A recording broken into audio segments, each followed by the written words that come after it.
Le mariage n'est pas fait pour les bébés, il est fait pour les grandes personnes. Une dame me dit qu'elle avait besoin d'aide parce que chaque fois qu'elle a un problème avec son homme, il est capable de faire 2 mois sans lui adresser la parole. Une fois que c'est fait, il va revenir comme si de rien n'était et veut que les choses redeviennent comme avant, sans même parfois demander pardon. Parfois même, il la menace. Et vous voyez, le problème ici, c'est qu'elle le supporte et elle dit « Je l'aime beaucoup, je ne sais quoi faire ». Oui, mais comme je le dis dans beaucoup de vidéos, vous l'aimez, mais est-ce que vous vous aimez? Pourquoi est-ce que vous acceptez de vivre avec quelqu'un qui se comporte comme un bébé? Quand je t'offense, tu veux que je te demande pardon. Quand tu m'offenses, tu me dois des excuses. Et parfois, n'ayez pas peur de garder, une certaine attitude de distance si c'est nécessaire pour apprendre à votre partenaire à présenter des excuses, pour utiliser, de la rigueur. Si c'est le moyen que notre partenaire peut comprendre, parce que ce n'est pas valable avec tout le monde.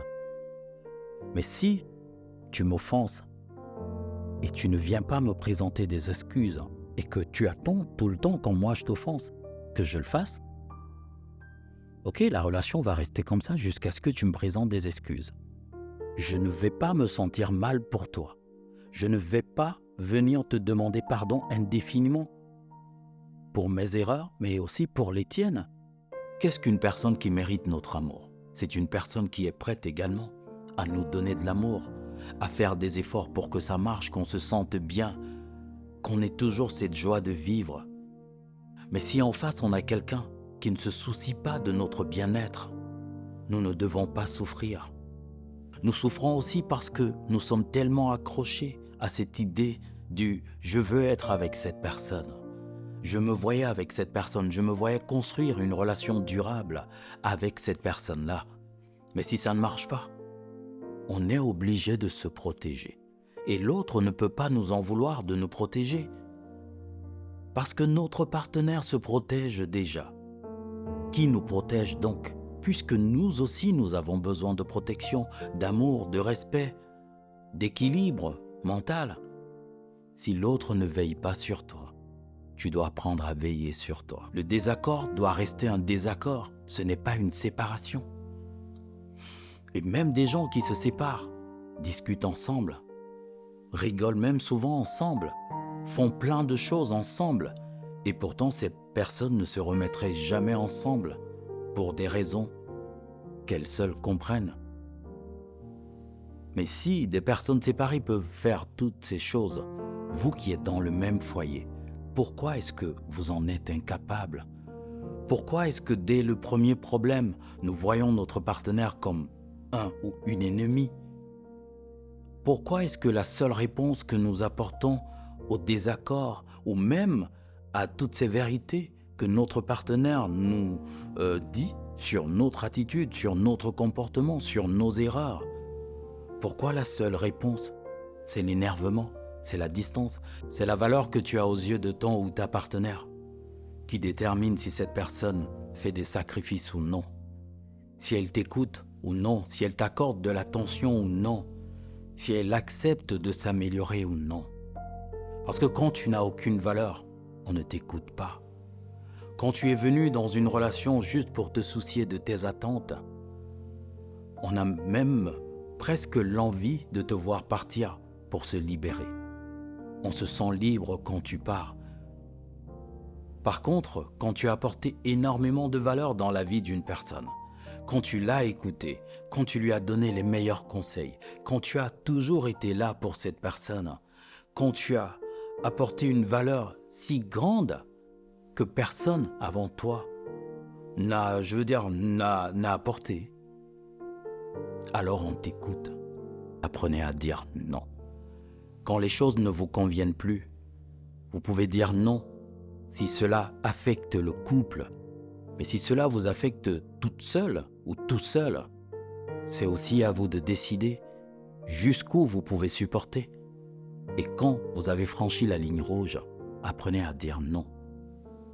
Peu importe que ce soit dans la chambre, en ce qui concerne les enfants, la famille, ne dites pas seulement non par rapport à tout ce qui vous arrange, par rapport à votre perception de la vie, parce que vous n'avez pas toujours raison.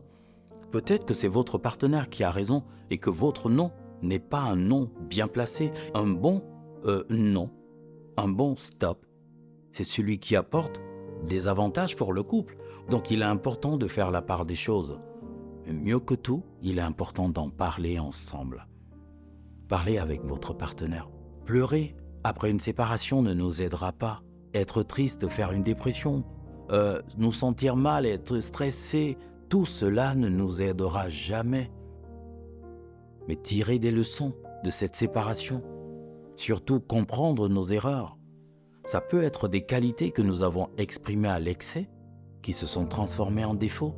Ça peut être des comportements qui en fait étaient de très bons comportements, mais que nous avons adressés à la mauvaise personne. Ça aussi, c'est une erreur. Ça peut être un excès d'amour, une possession, un besoin d'être appelé toutes les minutes. Peut-être qu'il faudrait modérer, mais de toutes les façons, après votre séparation, dites-vous que ce n'est pas la fin de votre vie. Arrêtez de croire que vous n'allez plus jamais vous remettre en couple. Vous le ferez. Nous consultons le passé de la mauvaise des manières, parce que dans le passé, il n'y a pas que de mauvaises choses. Il y a également beaucoup de choses positives. Dans le passé, il n'y a pas que de mauvais souvenirs. Si vous avez fait 5 ans de relation, il n'y a pas que des choses négatives. Si vous êtes encore là, c'est qu'il y a eu également beaucoup de bonnes choses. Mais pourquoi est-ce que vous les ignorez? Dans une vidéo, je disais que les gens ne se séparent pas parce qu'ils ont beaucoup de problèmes. Et quand on dit qu'on a beaucoup de problèmes, c'est qu'on a surtout beaucoup de mauvais souvenirs. Mais si on a beaucoup de mauvais souvenirs, ça veut dire qu'on se sépare beaucoup plus parce qu'on ne voit que le négatif. C'est parce qu'on a non seulement arrêté de penser aussi au positif, mais on a arrêté de créer des souvenirs positifs. Nous devons faire attention à notre expression, qu'elle soit verbale, physique et même émotionnelle. Nous devons faire attention, c'est une marque de respect, pas seulement pour notre partenaire, mais surtout pour le couple, parce qu'en fait, nous ne sommes pas redevables, à l'égard de notre partenaire lorsque nous sommes en couple. Nous sommes surtout redevables à l'égard de ce couple, de cette entité que nous avons créée ensemble. C'est notre couple qui nous donne des règles à suivre, à respecter. C'est cette entente avec notre partenaire qui nous dit exactement ce qui est bien, ce qui ne l'est pas. Et c'est aussi à nous de rappeler à notre partenaire ses engagements. Nous devons tout faire dans la bienveillance. Nous devons tout faire avec beaucoup d'amour. Si tu ne me dis pas comment t'aimer, pourquoi me reproches-tu de ne pas savoir t'aimer?